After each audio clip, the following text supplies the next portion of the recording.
Assalamualaikum, salam sejahtera penonton saluran Didik TV KPM. Anda sedang menonton Sembang Didik bersama saya Nisa K, dan episod kali ini seperti biasa kita nak melihat dengan lebih dekat tentang landscape sistem pendidikan di Malaysia. Namun topik kita hari ini akan berfokuskan ke pusat bandar ataupun wilayah Persekutuan Kuala Lumpur, kerana sama-sama kita akan bincangkan topik berkaitan dengan hala tuju pendidikan di Kuala Lumpur, khususnya untuk pengetahuan semua, Jabatan Pendidikan Wilayah Persekutuan Kuala Lumpur ataupun JPN WPKL mempunyai sebanyak 188 buah sekolah rendah dan 104 buah sekolah menengah. Namun jumlah ini mungkin ada yang merasakan tidak begitu banyak berbanding dengan Jabatan Pendidikan Negeri seperti Selangor, seperti Johor dan negeri-negeri yang lainnya. Namun antara cabaran yang dihadapi adalah kedudukan sekolah-sekolah ini beradanya di pusat kota raya kosmopolitan, yang mana saya fikir ini adalah satu cabaran besar buat murid-murid dan juga ibu bapa. Jadi bersama-sama dengan saya pada hari ini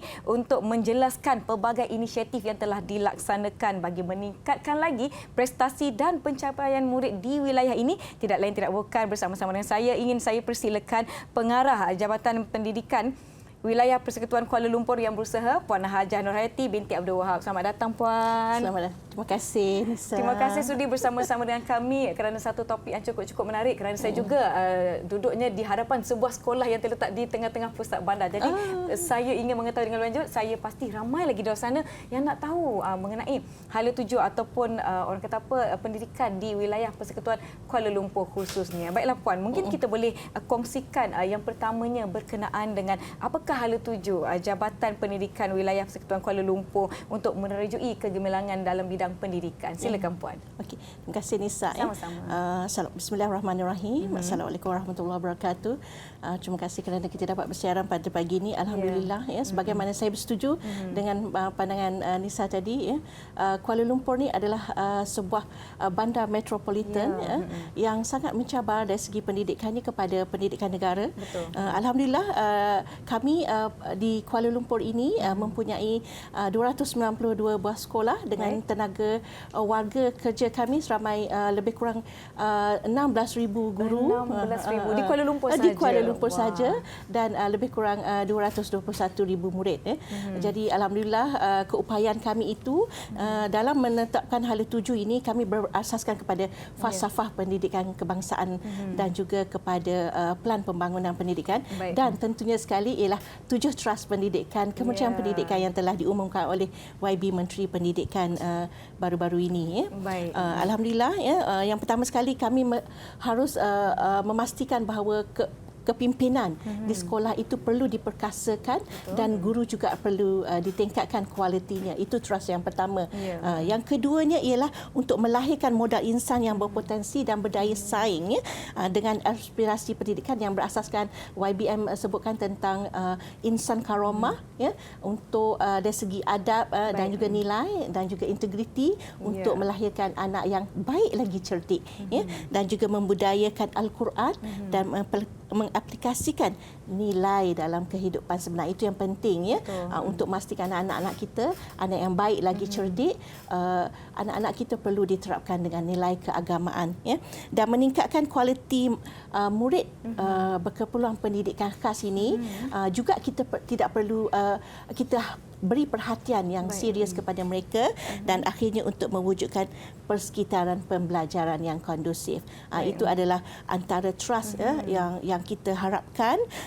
Ada 6 trust yang kita sambut juga dengan 7 trust Kementerian Pendidikan Malaysia.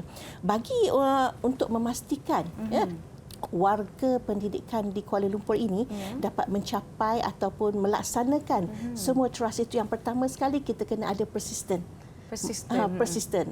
Mesti sentiasa berusaha kerana falsafah pendidikan itu mendidik itu secara berterusan. Jadi semua usaha yang kita lakukan mesti secara berterusan, mesti secara tekal. Dan yang keduanya ialah mesti optimis. Guru, pengetua dan juga pegawai di pendidikan juga perlu optimis untuk melaksanakan semua itu dengan terbaik, dan juga mesti ada wisdom, kebijaksanaan, mesti ada upskilling, latihan dan sebagainya.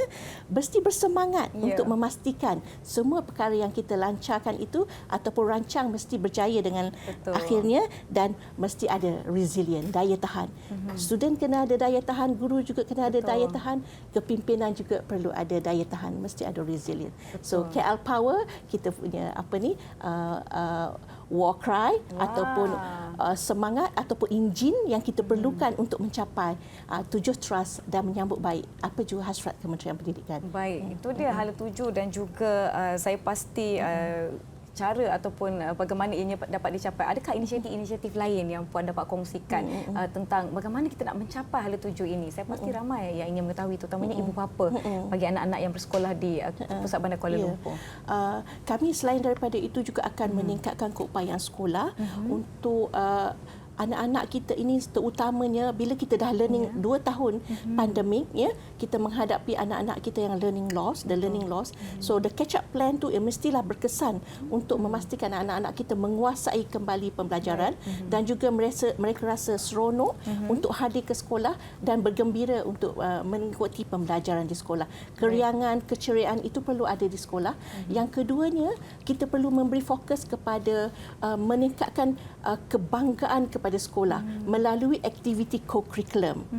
Apabila sekolah berjaya di dalam apa jua pertandingan robotik, sukan, permainan, menjadi atlet yang terkenal sebagaimana juara atlet kita gimnas daripada Kuala Lumpur itu, dia akan meningkatkan kebanggaan kepada sekolah dan menjadikan sekolah itu sebagai sekolah pilihan utama ibu bapa di Kuala Lumpur. Itu kita harapkan supaya kepimpinan sekolah diperkasakan untuk anak-anak kita akan berjaya dengan cemerlang, insya-Allah. Saya suka bila Puan menyebutkan tentang keriangan perlu diwujudkan di sekolah, kerana bila seronoknya berada di sekolah, murid-murid pun jadi tak sabar-sabar nak pergi sekolah. Bangun pagi pun tak lihat dah, ya Puan. Baiklah, bagaimana kita nak kaitkan pula dengan antara kepimpinan pendidikan dengan corak penyampaian maklumat yang jelas. Sebab kalau tak jelas takut nanti ada berlaku kesalahan dalam komunikasi dan sebagainya dan mendatangkan pelbagai masalah, sebab kita nak meyakinkan masyarakat, terutamanya ibu bapa seperti yang saya sebutkan tadi. Setuju. Even World Economic Forum itu pun telah menyatakan bahawa di dalam suasana uncertainty ini kita perlu meningkatkan komunikasi. Begitu juga dengan pendidikan. Sebab itulah Jabatan Pendidikan Wilayah Persekutuan Kuala Lumpur dan juga kepimpinan di Kuala Lumpur juga sentiasa berusaha untuk memastikan semua maklumat disampaikan kepada ibu bapa dengan jelas dan sentiasa mengadakan libat urus dan melalui apa jua media, medsos yang mereka ada. Sebab itulah digalakkan sekolah kami ada FB, ada Instagram, ada Twitter, begitu juga dengan jabatan. Even pengarah pun ada TikTok. Ada. Supaya kita boleh sebarkan maklumat dengan lebih cepat. Sebab kalau anak-anak kita dibanyak di TikTok, maklumat perlu disampaikan dengan jelas. Setiap bulan juga kami ada bicara profesional.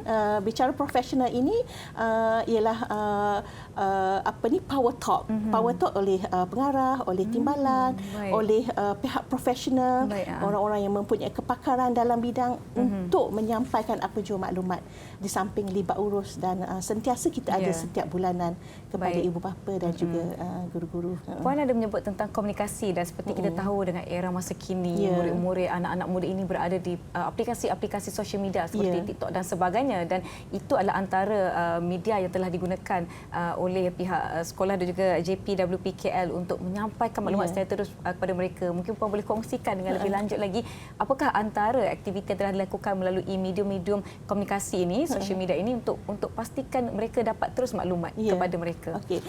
Contohnya pengarah sendiri ada FB pengarah. Setiap kejayaan pelajar melalui apa jua pertandingan robotik, pertandingan STEM, inovasi dan sebagainya, kita akan siarkan melalui FB. Apa jua aktiviti-aktiviti sekarang TikTok baru kami ada. siarkan melalui TikTok. Begitu juga dengan sekolah-sekolah. Aktiviti di sekolah tu pengetua guru besar menyiarkan aktiviti mereka, kejayaan-kejayaan, termasuk PPD juga menyiarkan melalui media sosial supaya ibu bapa boleh mengetahui aktiviti-aktiviti yang dilakukan sekolah dengan lebih cepat. Itu saya rasa bangga dengan kepimpinan di sekolah Kuala Lumpur ini. Saya lihat mereka sangat, walaupun cuti ni, ada yang ke sekolah mengadakan pelbagai aktiviti. Kalau SPM ada kelas-kelas dan sebagainya. Itu akan meningkatkan komunikasi kepada ibu bapa dan memberi pengetahuan yang jelas tentang apa yang sekolah-sekolah laksanakan di Kuala Lumpur ini, di sekolah-sekolah. Saya dapat lihat penggunaan sosial media itu sebagai medium komunikasi dioptimumkan penggunaannya, memandangkan ramai di antara kita yang sekarang ini mempunyai peranti di tangan. Jadi maklumat itu terus di tangan kita, kita hendak atau tidak saja untuk mencarinya. Dan anak-anak ini pastilah kita tahu di mana mereka berada, dan ini adalah satu medium yang terus kepada mereka. Saya sebenarnya sangat kagum dengan apa yang telah dikongsikan oleh Puan. Namun kita nak berbicara dengan lebih lanjut selepas ini. Yang di rumah kita rehat seketika, jangan ke mana-mana, kembali ke Sembang Didik di saluran Didik TV KPM.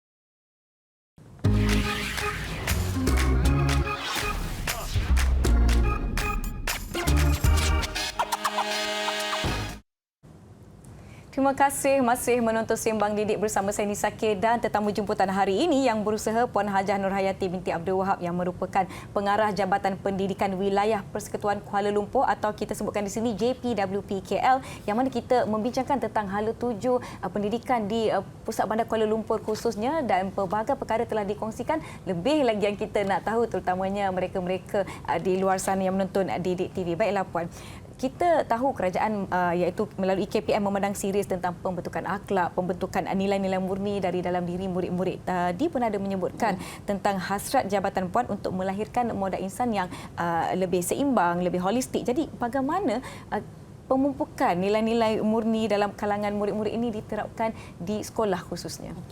Terima kasih Nisa. Alhamdulillah kami warga pendidikan di Kuala Lumpur menyambut baik trust kedua yang diumumkan oleh YB Pendidikan hari itu, yang memberi tumpuan kepada untuk melahirkan insaniah, karomah insaniah, mengangkat kemuliaan insan dalam kalangan anak-anak kita ini dengan menerapkan adab, nilai dan juga integriti bagi melahirkan anak yang baik lagi cerdik. Jadi kalau anak yang baik itu kalau dia cerdik saja kan, dia tidak baik, dia mungkin tidak boleh menyumbang kepada negara.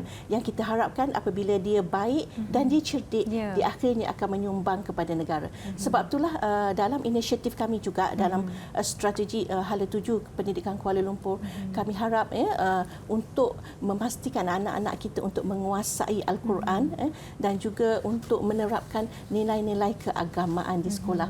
InsyaAllah kita akan adakan Gema Al-Quran di Kuala Lumpur, dan juga kita ingin pastikan bahawa anak-anak kita sekurang-kurangnya bila mereka pergi ke sekolah, mereka juga akan mengikuti solat di sekolah, sekurang-kurangnya belajar solat dengan baik. Maksudnya apabila anak-anak itu kita didik mereka dengan adab dan juga nilai, mereka akhirnya akan menjadi seorang anak yang bila keluar kepada masyarakat menjadi seorang insan yang beradab. Melalui inisiatif dan program yang kita laksanakan melalui sektor pembangunan murid dan juga sektor pendidikan Islam, unit adab dan nilai ini, kita harapkan anak-anak kita akan menjadi insan karomah, memuliakan insan lain, menghormati guru dan ibu bapa. Banyak inisiatif yang kita laksanakan, program-program seperti pembangunan insan di sekolah-sekolah yang kita laksanakan, dan juga penerapan adab dan nilai melalui pelbagai pertandingan di sektor pendidikan Islam itu. itu, ya. Baik, saya pasti apabila kita memfokuskan kepada pembentukan rohani dari dalam, kita juga dapat membentuk akhlak yang baik daripada usia yang begitu muda. Dan seperti yang Puan sebutkan tadi, sekiranya anak murid itu seorang yang cerdik tapi tidak mempunyai akhlak yang baik, mungkin tidak dapat memimpin negara di masa akan datang, tidak dapat melahirkan generasi yang cukup baik. Namun tadi Puan menegaskan tentang menunjukkan teladan yang baik kepada murid-murid dan juga membudayakan amalan membaca Al-Quran kepada murid-murid Islam khususnya. Jadi adakah pihak Jabatan Pendidikan Kuala Lumpur ada menganjurkan program-program yang lain, tidak kira sama ada peringkat sekolah, daerah maupun di peringkat negeri sendiri? Terima kasih Nisa.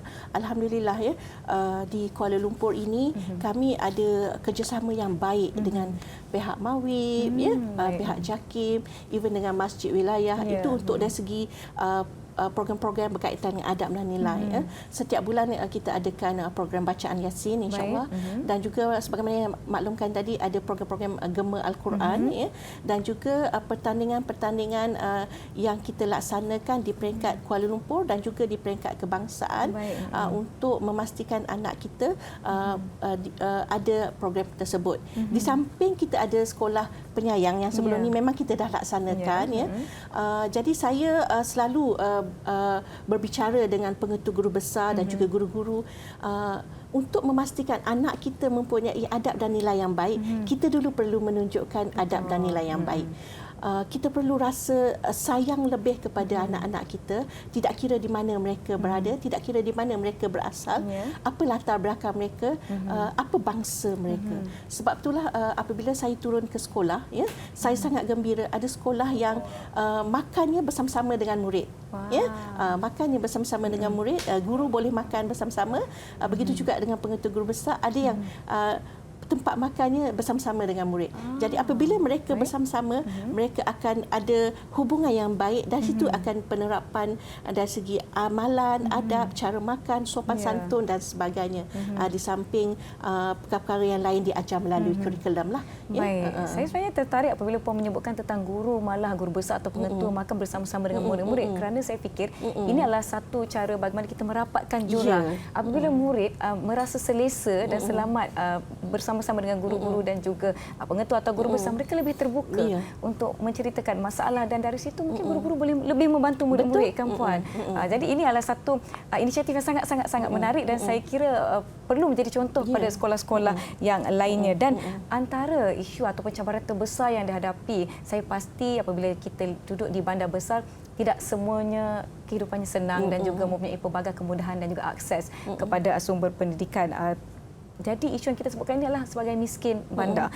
Ramai murid yang termasuk dalam golongan B40. Jadi bagaimana JPWPKL menyantuni anak-anak daripada golongan ini? Ya, Alhamdulillah kami di Kuala Lumpur ini, pengetua guru besar dan pihak NGO sangat prihatin. Ada humanity, ada pelangi pagi, dan juga alhamdulillah ada juga daripada dana kita, dan mereka ada food bank di sekolah, dan ini sumbangan penaja utama daripada Majlis Agama Islam Wilayah Persekutuan Kuala Lumpur. Dan juga di samping itu, saya suka ingin menarik perhatian tadi tentang kantin kita tidak perlu lagi seperti dulu. Kita perlu terbuka dan boleh bersama-sama untuk makan di kantin. Apabila guru bersama-sama makan, dia akan melihat mungkin ada anak-anak kita yang tidak makan, tidak makan. Jadi bila dia bersama-sama dengan anak-anak, dia akan nampak wajah-wajah anak-anak kita sama ada dia ceria, dia gembira ataupun dia sebaliknya. Jadi perkara itu, apabila ada kesedaran itu dan ada empati itu dan kecaknaan itu, akan menjadikan anak-anak kita lebih dekat. Dan program food bank ini dan juga yang ada di sekolah, semua sekolah, 292 buah sekolah di Kuala Lumpur, di samping rancangan makanan tambahan yang kerajaan sediakan, malahan Majlis Agama Islam Wilayah Persekutuan Kuala Lumpur juga telah menambah jumlah. Ya, hari itu kementerian dah tambah lagi jumlah. Ya, kerjasama kami dengan Majlis Wilayah Persekutuan Kuala Lumpur tambah lagi jumlah tersebut supaya anak-anak kita lebih dapat menikmati makanan yang berkhasiat. Ya, insya-Allah. Alhamdulillah. Di samping itu juga saya selalu mengingatkan pengetua guru besar dan guru-guru apabila tiba ke sekolah turun dulu, round dulu kawasan sekolah pagi-pagi, sebab apabila pengetua anak-anak diserahkan kepada sekolah, tanggungjawab in loco parentis itu akan jatuh kepada pengetua, ya, akan jatuh kepada guru-guru. Jadi adalah tanggungjawab pengetua untuk memastikan kebajikan kesejahteraan anak-anak kita.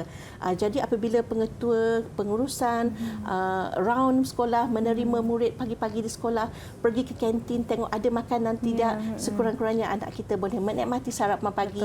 Kalau dia berkemampuan dia boleh beli, kalau dia tak berkemampuan sekolah boleh salurkan bantuan melalui inisiatif yang kita sediakan. Baik. Penting untuk mereka mendapatkan nutrisi yang cukup sebelum memulakan hari mereka di sekolah, kerana kita tidak mahu ada antara anak-anak ini yang tercicir dalam pelajaran. Sebut mengenai keciciran dalam pelajaran, bagaimana JPWPKL memastikan anak-anak daripada golongan B40 ini tidak tercicir, mereka bergerak sama laju dengan anak-anak yang lain.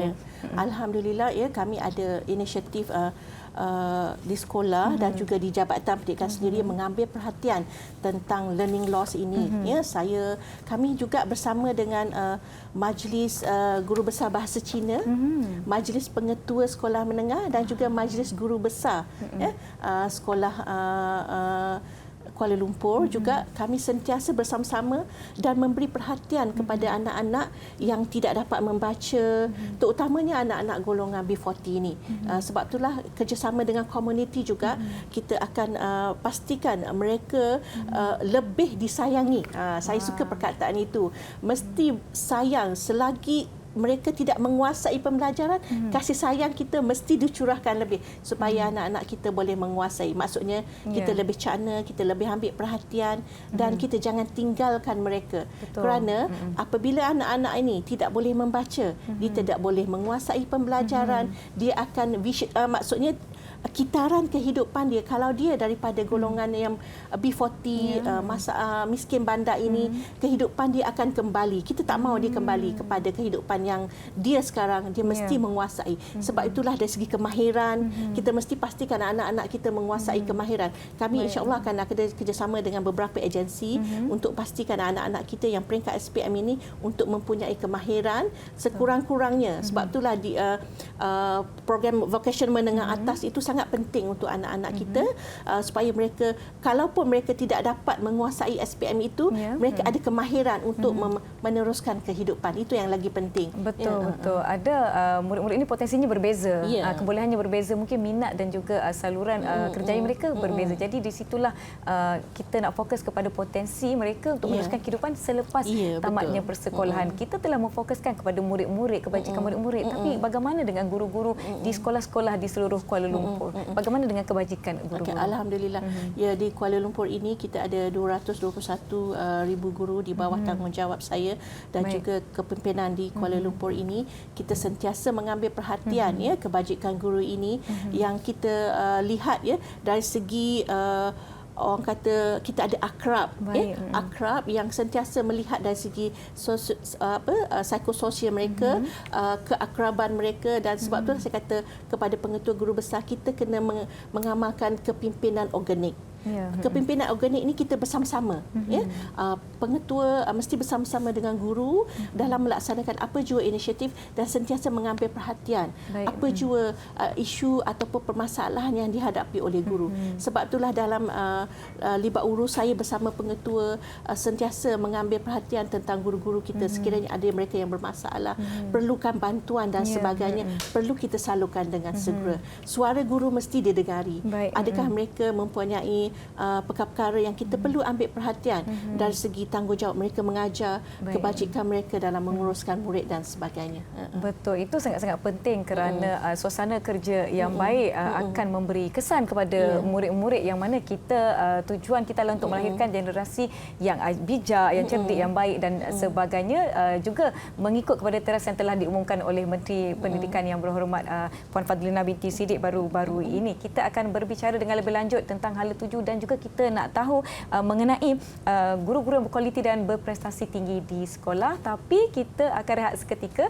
Yang di rumah jangan ke mana-mana, kembali selepas ini ke Sembang Didik di Didik TV KPM.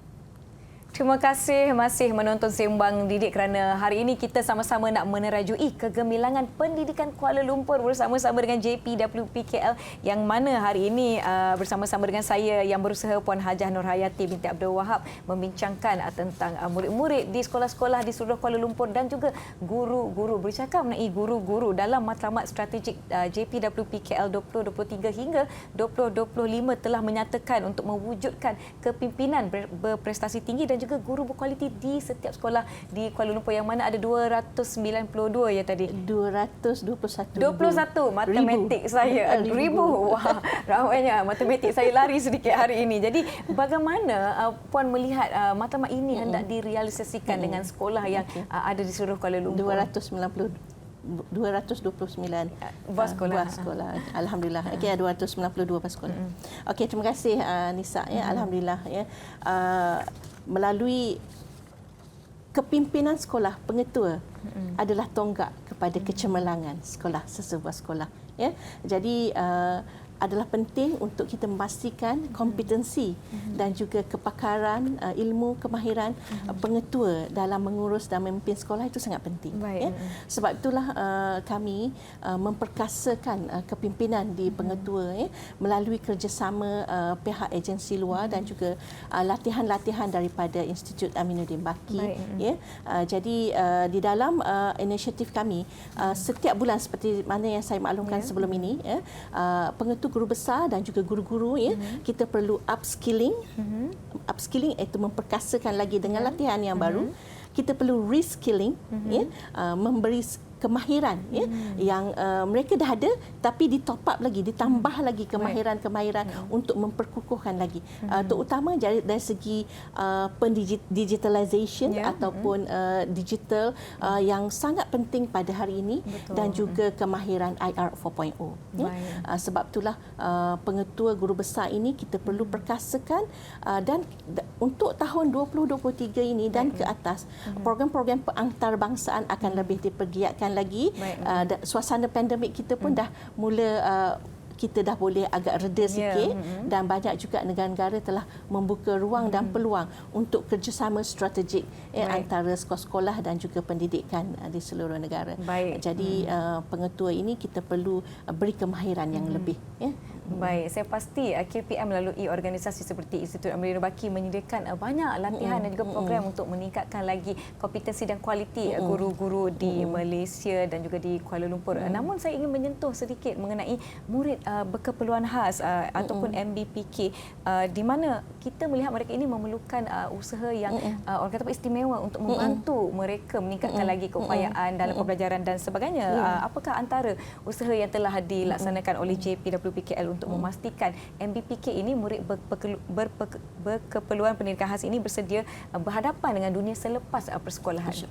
Alhamdulillah ya, di Kuala Lumpur ni kita ada sekolah vocational, sekolah pendidikan khas ya, dan juga ada sekolah-sekolah PPKI ataupun program-program inklusif di sekolah-sekolah di Kuala Lumpur ini.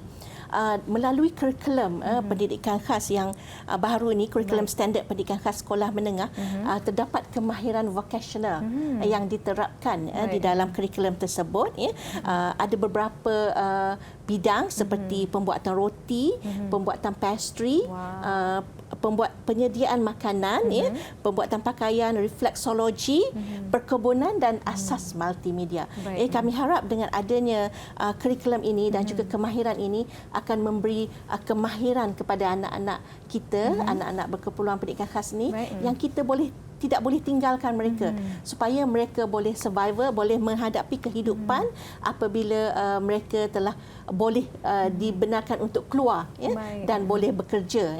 Sebab itulah kami sentiasa mengadakan kerjasama dengan Teraju, dengan pihak Mawib, dengan Jabatan Pertanian, kolaborasi ini supaya anak-anak kita mempunyai kemahiran yang lebih dan mereka mempunyai sijil, mereka ada sijil alternatif. Jadi sijil alternatif ni dia tak ada gagal.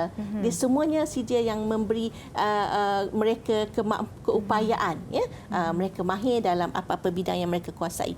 Yang keduanya, kita ada latihan industri.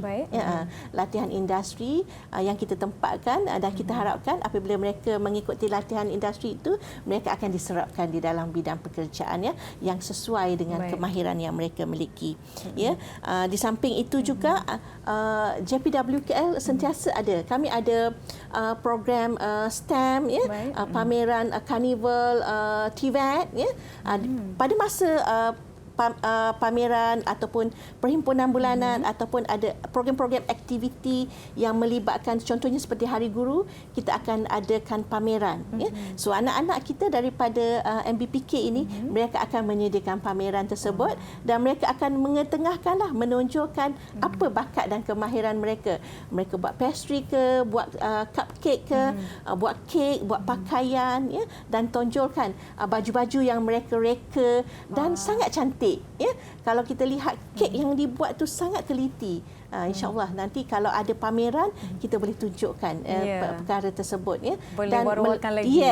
Melalui latihan tersebutlah mereka akan kemahiran tu akan lebih meningkat lagi keboleh pasaran anak-anak MBPK ini, insya-Allah. Baik, ini antara orang kata inisiatif untuk kita membantu mereka bukan sahaja di dalam sekolah tetapi setelah mereka bersedia untuk menghadapi dunia luar iaitu dunia pekerjaan. Baiklah Puan, kita tahu zaman sekarang ini bukanlah tidak sama dengan zaman yang sebelum ini, malah dengan zaman saya pun sangat-sangat berbeza. Murid-murid ini, anak-anak ini terbuka ataupun terdedah kepada penggunaan sosial media, penggunaan apa-apa peranti dan juga pendigitalan di dalam pendidikan, yang mana saya pasti mungkin ada antara anak-anak ini yang lebih maju ke hadapan berbanding cikgu-cikgu ataupun golongan-golongan yang masih terkejar-kejar lagi untuk mempelajari bagaimana kita nak searus dengan anak-anak ini untuk kita memastikan kita sentiasa bersama-sama dengan mereka. Jadi bagaimana JPWPKL menyediakan guru-guru ini agar dapat mendahului kemahiran anak-anak ini? Kita tahu mereka ini kadang-kadang ada yang terlebih advance. Alhamdulillah, saya setuju sangat sebab pandemik COVID-19 selama 2 tahun tu telah mempercepatkan. IR 4.0 telah mempercepatkan digitalization, telah mempercepatkan e-commerce dan sistem komunikasi juga kita berbeza. Dari segi pembelajaran juga sangat berbeza. Jadi guru-guru kita perlu melihat perubahan ini. Pengetua kita juga perlu mengesan perubahan ini. Sebab itulah guru-guru kena bersedia dan kena sentiasa up to date, kan? Kena sentiasa mengemas-kini ilmu dan pengetahuan. Alhamdulillah di Kuala Lumpur ini kami ada cikgu-cikgu digital, guru digital inisiatif dengan MDEC, guru yang ada certified daripada Google, dan juga ada latihan daripada cyber security yang juga kerjasama dengan Kementerian Pendidikan yang melatih guru dari segi coding. Dan apabila cikgu ada kemahiran daripada coding ni, kemahiran dari segi coding, dari segi digitalization dan juga IR 4.0 ini, sama ada segi augmented reality ataupun IoT, machine learning dan sebagainya, mereka boleh mencurahkan ilmu itu kepada anak-anak melalui pertandingan robotik. Baru-baru ini murid kami, 3 sekolah kami telah mewakili Malaysia ke Jerman dalam robotik. Alhamdulillah. Kemudian guru-guru juga boleh bersama-sama dengan murid dalam F1 in School. F1 in School ini mereka akan design prototype kereta, kemudian mereka akan buat 3D printing, kan? Kemudian mereka akan berlumba siapa yang paling pantas. Ini insya-Allah tahun depan akan ada di Singapura. Selalunya sekolah kami insya-Allah mesti kami harapkan dapat menjuarai. Kita ada PSTEP, pertandingan inovasi, Carnival STEM online. Semua itu akan meningkatkan kemahiran guru dan juga kemahiran anak-anak kita dalam dunia hari ini yang sangat berbeza. Betul. Apabila kita menyebut tentang perbezaan, kita dapat lihat sebenarnya potensi mereka ini cenderung ke arah itu, ke arah teknologi, penciptaan robot dan sebagainya. Kita dapat lihat mereka ini sangat-sangat minat menyertai. Bagaimana dengan murid-murid pada pengalaman puan sendiri yang menyertai dengan robotik dan sebagainya? Alhamdulillah, kalau kita lihat kan, anak-anak tu bila dia diajar coding, ajar robotik, mereka akan advance lagi mencari, berlumba-lumba mencari. Kemudian mereka akan meneroka di dalam dunia internet mencari maklumat. Apabila anak-anak yang terlibat dengan semua pertandingan tersebut, mereka akan menguasai lebih lagi kemahiran. Mereka akan lebih reasoning, menyelesaikan masalah. Mereka akan perpaduan itu kan, sebab ada pelbagai kaum dalam pertandingan tersebut. Mereka akan bersama-sama berbicara, menyelesaikan masalah bersama, bagaimana nak memastikan mereka menjuarai. Semangat itu penting untuk memenangi pertandingan dan buat yang terbaik kan untuk yang negara. Tak lupa juga anak-anak kita dalam bidang sukan. Mereka juga sama. Apabila mereka terlibat dalam bidang sukan, kurikulum permainan, berkawat. Hari itu 700 murid kami berkawat di tengah padang untuk merdeka. Dan kan, jadi apabila mereka terlibat dengan itu, mereka akan resilient, tahan diri. Mereka bekerja di mana pun insya-Allah sebab mereka dah kuat. Berdisiplin itu yang penting. Ya, betul. Sebenarnya potensi anak-anak ini cukup besar. Ibu bapa dan guru-guru perlu bekerjasama. Saya fikir untuk kita memantapkan lagi potensi mereka agar mereka dapat menjadi generasi yang cukup baik dan juga berguna di masa hadapan. Baiklah, kita akan sambung perbualan kita selepas ini. Jadi yang di rumah jangan ke mana-mana. Kembali selepas ini ke Sembang Didik.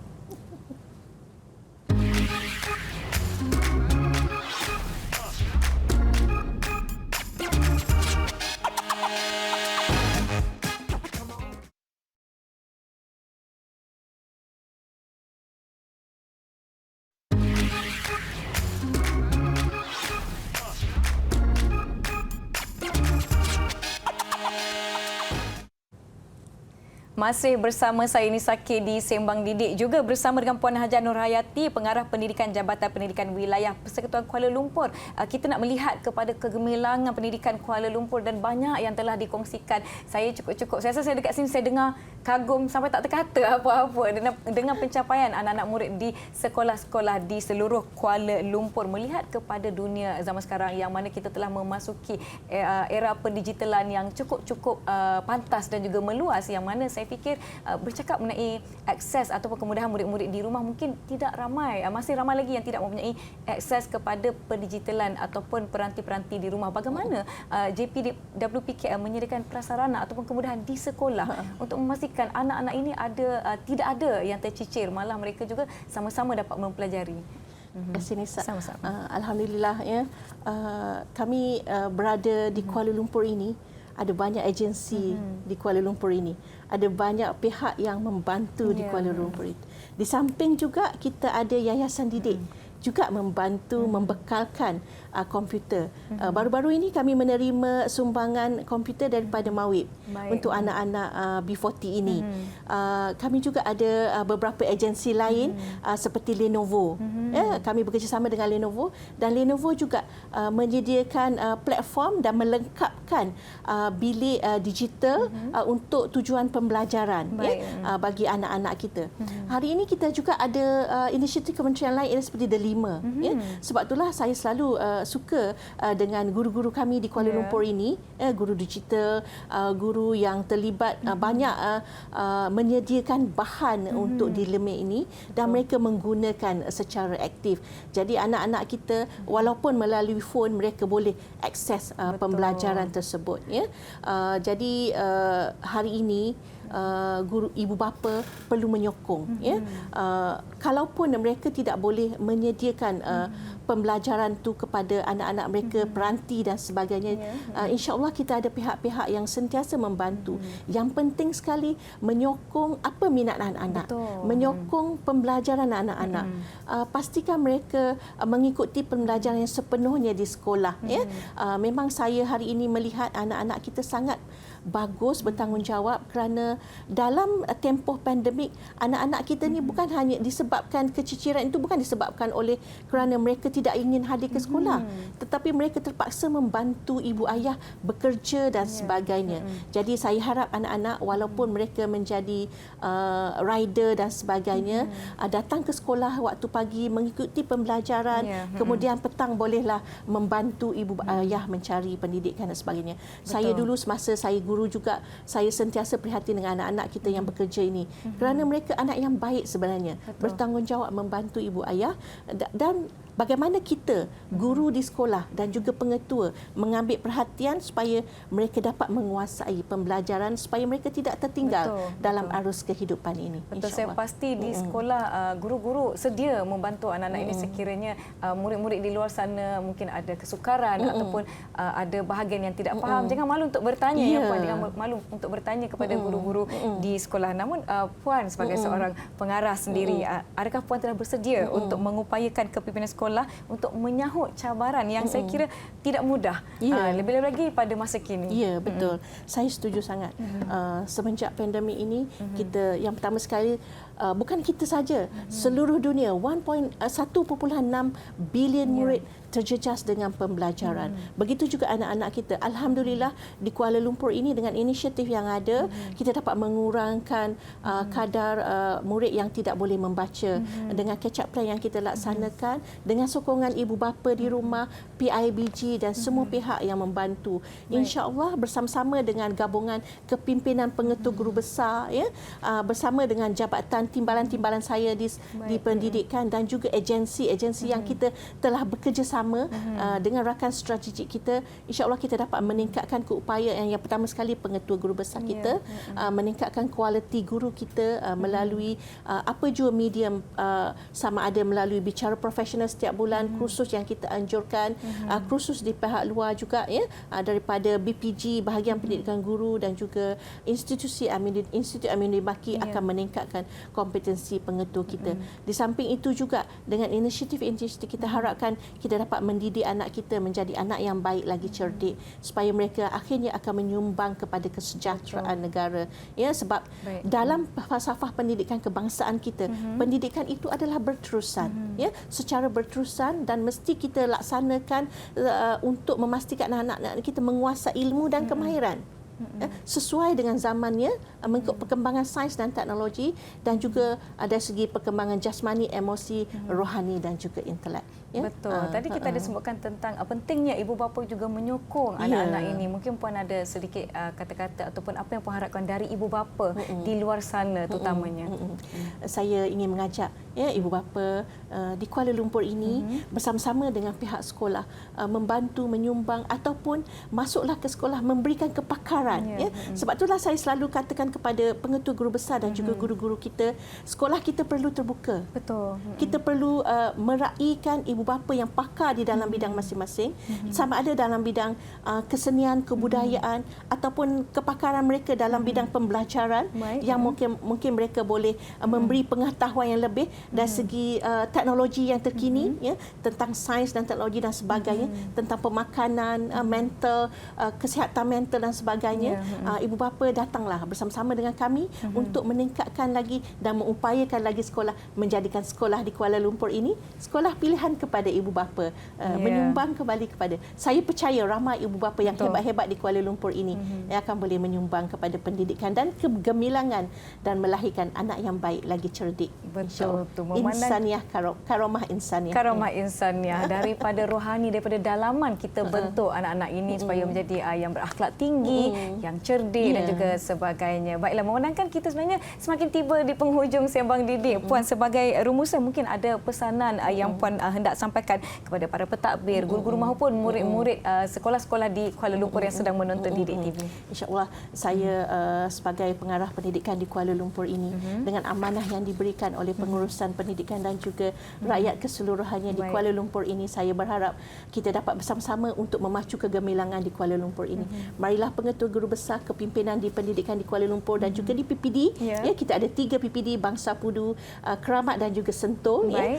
Kita bersama-sama untuk untuk memacu kegemilangan di Kuala Lumpur ini dan juga untuk kita membawa anak-anak kita menjadi anak yang baik lagi cerdik, menjadi anak yang insan karamah. Marilah ibu bapa, agensi-agensi di Kuala Lumpur ini yang juga turunlah juga membantu. Saya percaya bantuan-bantuan yang tuan-tuan berikan selama ini, saya ucapkan jutaan terima kasih. Ya, bersama-samalah kita untuk memastikan Kuala Lumpur ini KL Power, KL luar biasa hebat, insya-Allah. InsyaAllah. Terima kasih saya ucapkan kepada Puan Hajah Nurhayati sudi bersama-sama dengan kami. Mungkin sebagai penutup sedikit harapan Puan terhadap sistem pendidikan ataupun landscape pendidikan di Kuala Lumpur khususnya. Saya harapkan suatu hari nanti saya akan melihat anak-anak kita yang akan cemerlang, anak yang baik lagi cerdik, menggantikan kita yang akan mengundurkan diri dalam dunia pekerjaan dan dunia pendidikan ini. Saya harapkan guru-guru juga akan meningkatkan keupayaan dan kompetensi mereka dan akan menggantikan kepimpinan-kepimpinan yang sedia ada. Semoga pengetua guru besar juga akan menjadi orang yang lebih baik dan cemerlang. Semoga Allah permudahkan semua urusan kita, diberi yang terbaik dan Kuala Lumpur akan gemilang dalam pendidikan yang akan menyumbang kepada kesejahteraan dan keharmonian negara, insya-Allah. InsyaAllah semoga tercapai segala hasrat dan juga segala perancangan yang telah dirancang untuk sekolah-sekolah dan juga landscape pendidikan di Kuala Lumpur khususnya. Terima kasih saya ucapkan kepada yang berusaha Puan Hajah Nurhayati binti Abdul Wahab yang merupakan pengarah Jabatan Pendidikan Wilayah Persekutuan Kuala Lumpur sudi bersama-sama dengan kami membincangkan mengenai menerjui kegemilangan pendidikan Kuala Lumpur. Jadi murid-murid di Kuala Lumpur terima kasih dan juga di seluruh Malaysia terima kasih kerana menyokong Didik TV KPM. Saya Nisa K. Semoga kita bertemu lagi dalam episod yang akan datang di Sembang Didik. Assalamualaikum, salam sejahtera. Terima kasih Puan.